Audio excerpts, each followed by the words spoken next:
So in the process again of how we do the inspection, we've talked about the roof, we've talked about the gutters and the drainage system. So the next area which comes to bear, what we look at is the siding of a house and the trim around the siding and that type of thing. And so also vegetation. So I wanted to, before I get into the siding, I want to talk a little bit about vegetation and what we're looking for there. It seems prevalent that there's a lot of times we plant bushes and plants and vines and ivies and things like that around our house. And especially we see this with new construction. And after about 10 years, you plant a plant that's only 6 inches tall. When it's planted, next thing you know, it's 2 feet, 3 feet tall, and it's up against your house. And so what we like to see basically is maintaining a distance away from your house, especially with bushes and plants, of at least a foot, maybe 2 feet away from the house. So first off, let the siding ventilate. And the other thing is to keep the siding off, or to keep the vegetation off of the siding. If we start seeing vines and ivy and ground cover growth basically going up and underneath of the siding, that's an opportunity for bugs to get into the wall cavities of your house, whether it's ants or nuisance pests, typically not termites, but things like that. And also moisture. So when you're dealing with vegetation, you're also dealing with that vegetation's holding moisture against the siding, which can create, again, dry rot types of issues against the siding. So that's always the first thing we want to look at, is where the vegetation is, where the trees are. We like to keep the tree limbs trimmed away from the house at least 3 to 4 feet. Rodents, squirrels, rats, things of those nature, they can jump. And once they jump and actually get onto your roof surface, they can actually crawl up there and gnaw into and get into your attic areas. So we want to make sure our tree limbs are trimmed back at least a couple, 3 or 4 feet away from the house.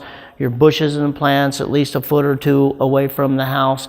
And the other thing that we're looking for is ground cover when it comes up next to the siding. So we'll typically put beauty bark in and rocks and things like that around our house, and it'll be right up against the siding. You want to try to maintain a distance. I encourage people 6 to 8 inches at minimum of any earth to wood contact between that siding and the dirt or beauty bark. Again, it's going to retain moisture for the most part, and then it could wick up into the trim boards or into the siding that's over the top of it and create issues for us that way. So we'll be very aware of keeping vegetation off the house.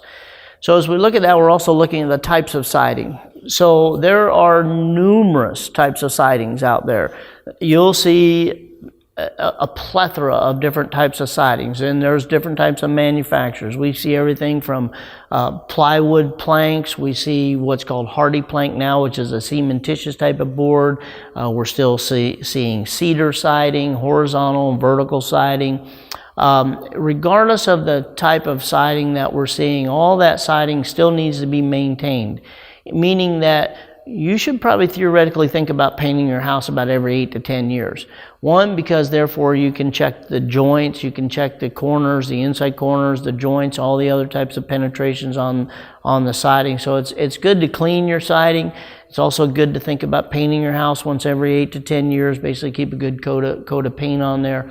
As you're painting, also the prep work, whether you do it yourself or you hire a professional to come out and paint your house, the prep work is important to take out any old loose flaking caulk and things like that, and basically put in new caulking materials. As you look at the siding, again, there's siding that runs in a vertical fashion, and it could be a 4x8 sheet of siding. It could be horizontal siding, whether that's cedar or again, we're seeing a lot of hardy plank type of siding out there. And again, that's a cementitious type of board. And just because it's a cementitious, in other words, it has cement mixture, it's very dense, very hard, very, very resilient, very durable. It still will deteriorate if given the conditions of typically moisture against that type of siding, but it wears well and it weathers extremely well. Cedar siding, great siding. Again, it's a type of siding that we don't see a lot. It's more expensive than what hardy plank is. So when we also look at houses, you may look at a house in the front elevation, what it looks like, the motif of it, may be different than actually what's on the sides of the house or in the back of the house, only because of the aesthetic appearances from the road. So you may have a different type of siding, looks nicer than what's on the sides. And so typically we'll see either hardy plank or cedar horizontal type of siding on the front of the house. And then on the sides of the house, you may see vertical sheets, basically 4x8 types of sheets of the siding.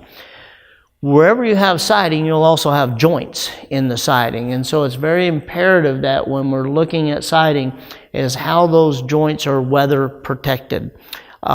Sometimes you'll see a piece of trim board that goes across those joints, and then typically that should be caulked on the top of that trim board so it keeps water from penetrating in and behind the trim board. You'll also see times where the trim board will be there and there will be metal flashing over the trim board, and that's called Z, as in zebra. And it kind of looks like a Z. It kind of comes down, goes over the top of the trim, and then it has a little lip that comes down. And basically that's, again, for water drainage away from that trim and to keep it from the siding.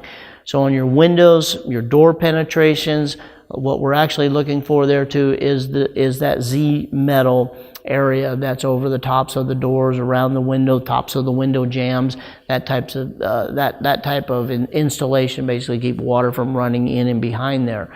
When we get to the siding, what we're looking for is moisture issues, deteriorated siding on the south side of the house, again, because we get the brunt of the weather here. We're looking for weathered siding that's basically at the end of its useful life expectancy. It's not uncommon as an inspector to use a probe. Basically, I use an awl, and it has a sharp point on it. And so sometimes I'll poke that siding, or I'll sound the siding to listen to. It'll sound different if it's not a solid integrity type of surface. You start probing on it and you listen to the sound. You may go ding, ding, ding, ding, donk. You know there's an issue there. So we're very concerned about the trim work around those types of areas. Where you have trim that comes down the sides of your windows, a lot of times you'll have a header piece, and then you have the trim sides that come down, then you'll have a bottom piece as a decorative piece. Those types of areas where that water actually comes down and you have the window inside of that trim, because of the water from the window and the water that's coming down the face, we see a lot of the ends of the trim where it actually comes down to the bottom of the board underneath of the window or the penetrations. That piece of trim there, or those side pieces of trim, will get deteriorated just because of water over a long period of time. So if we're buying a house and doing your inspection, and or if you're a current homeowner and you're looking at it, you definitely want to look around those trim pieces to make sure there's no dry rot. And it does happen at the top as well. So you really want to look at those, maybe take a little awl or your pocket knife or something and just poke in there. And if it's soft, you really want to replace that sooner than later. If that's soft, then basically what that's an indication of is deteriorated, and we don't want that deterioration moving back into the structure, the substructure of the house, the plywood or the OSB oriented strand board siding or physical characteristics of the house that are behind there. So those are types of areas that are very prevalent to get water. When we look at doors around the house, so on the exteriors we're looking at the doors. A lot of times over the tops of the doors we'd like to see the Z metal over the tops of the trim. That trim typically is referred to as brick mold, and it's a different type of trim. Basically it's very prevalent around doors and jambs. And although at the base of the doors, where it meets the threshold at the bottom of the door, because of water coming down the sides of that trim, we find a lot of times at the base of the trim where it comes down to the ground of the threshold, we see a lot of times deterioration in those tails or those bottom parts of there. If that's getting in there, it's definitely getting into the substructure of the house as well. You definitely want to take those off and replace those and make any repairs, any concealed damage that may be behind there. The other thing that we see a lot of times when we have either French doors and or just typical doors, but most certainly French doors. French doors in this part of the country, for whatever reason, it's kind of interesting that those doors don't have a good weather seal to them. We find probably more issues in French doors and the jambs and leaking because there's several moving components. You have basically two doors that are moving. They're hinged on both sides. They have a gap in the middle of them where they come together and latch and lock. So you have more opportunity for more water types of penetrations and weather penetrations into French doors. When we see sliding glass doors, one thing that we're looking for around those most certainly is any types of water penetrations, but we may not sometimes see that from the exterior of the house. A lot of times, as an experienced inspector, I will tell you from the inside of the crawl space, that's probably one of the biggest areas I will go to is where those door penetrations are, whether it's a French door, a sliding glass door, a regular exterior door. If there's a crawl space area that's behind there, those typically we will find a lot of times where we have dry rot issues inside of the crawl space underneath of those doors. Visually looking at it, from the exterior, you don't see any deterioration in the jambs. You don't see anything, but from the inside of the crawl space, one, just because how water can wick and go underneath of the threshold, and then it gets into the crawl space or into the subfloor that's behind that door. We find a lot of issues there with doors on a house. So as a homeowner and or as an inspector looking at your house for the first time, it's imperative that we want to go to those penetrations and look inside the crawl space if there indeed is a crawl space in the house. We find a lot of issues with those types of doors.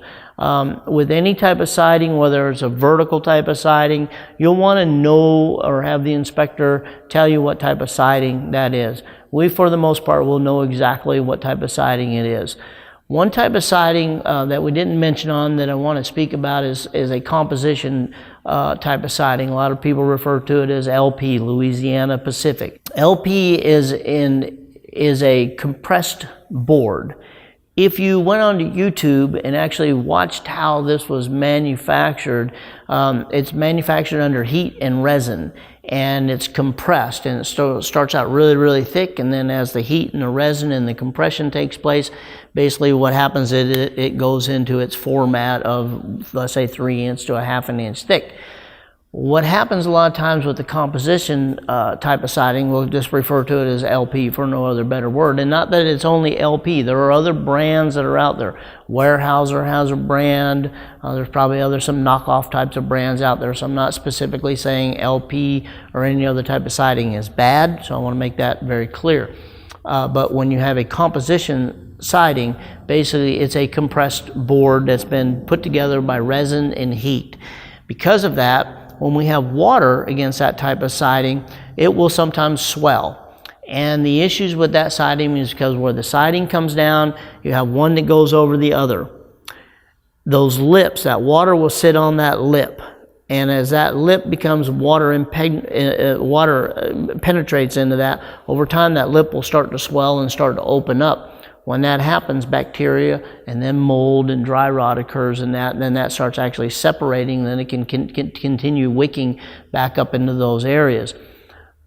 A lot of times what we're looking for there too is where the nails go into that. For the most part, all the nails on siding should be what we call blind nailed. In other words, you don't see any nails. They're all hidden underneath of where the one siding comes underneath of the other one, and the nails are hidden. Although sometimes you will see nails in the field, what we call the field, and therefore you can visually see those.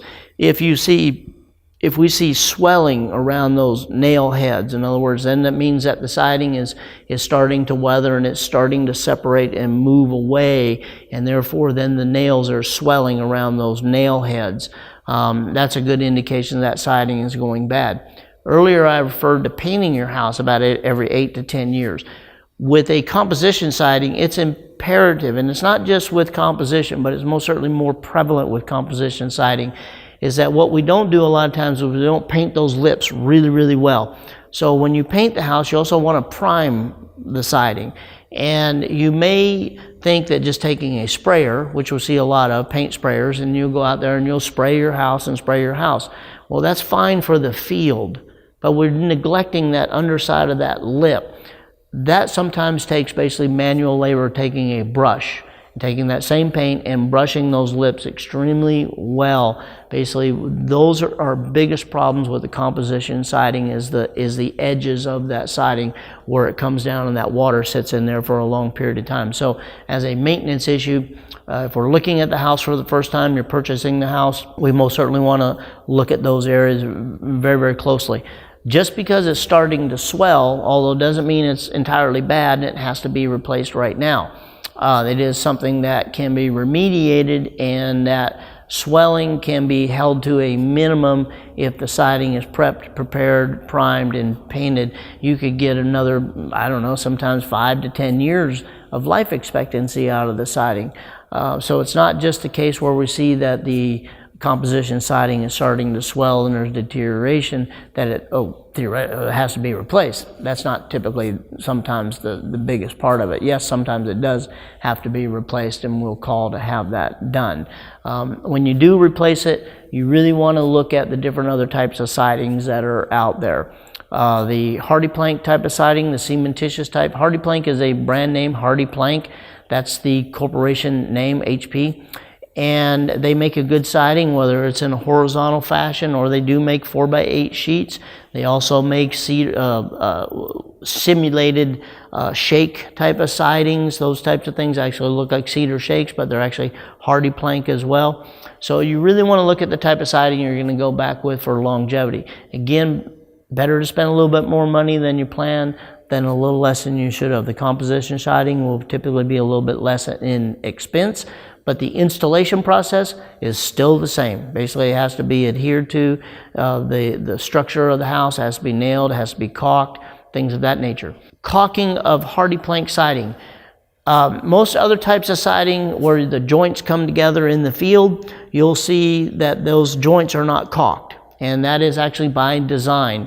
Hardy Plank came out with some directives a few years back that said we don't caulk those joints anymore, but behind there's a water plane flashing that they actually put behind the joints as a water plane, so therefore the siding can expand and contract. Because it's very dense and very brittle, not very brittle, it's not brittle, but it's very dense. You don't want those two areas coming together and creating pressure, then it could basically fracture the siding at those areas where it comes together. So do not be surprised if you're buying a house and it has hardy plank siding on it that the joints are not caulked. That is very, very normal practice now, very much industry standard, and that's what the manufacturer specifies, is not to caulk those areas, because there is a vapor. When it was installed, there's a drainage plane that's been installed behind those joints. For the most part, all the other siding does need to be caulked in the joints, and it's just a maintenance issue of keeping an eye on those types of areas.